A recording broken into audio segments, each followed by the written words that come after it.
اپنے جرائم کی پاداش سے ڈرو اے اہل کتاب، اور یاد کرو وہ واقعہ جب موسیٰ نے اپنی قوم سے کہا، میری قوم کے لوگوں، اپنے اوپر اللہ کی اس نعمت کا خیال کرو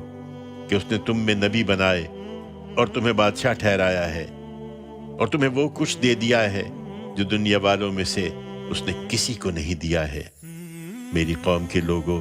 اس کے لیے اس مقدس سرزمین میں داخل ہو جاؤ جو اللہ نے تمہارے لیے لکھ دی ہے، اور اپنی پیٹھ پر الٹے نہ پھرو ورنہ نامراد ہو جاؤ گے۔ انہوں نے جواب دیا، موسیٰ، اس میں بڑے زبردست لوگ رہتے ہیں، ہم اس میں ہرگز داخل نہ ہوں گے جب تک وہ وہاں سے نکل نہ جائیں۔ ہاں، اگر وہ نکل جائیں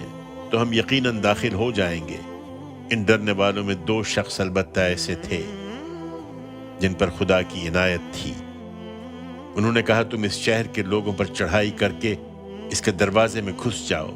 پھر جب اس میں گھس جاؤ گے تو تم ہی غالب رہو گے، اور اللہ ہی پر بھروسہ کرو اگر تم اس کے ماننے والے ہو۔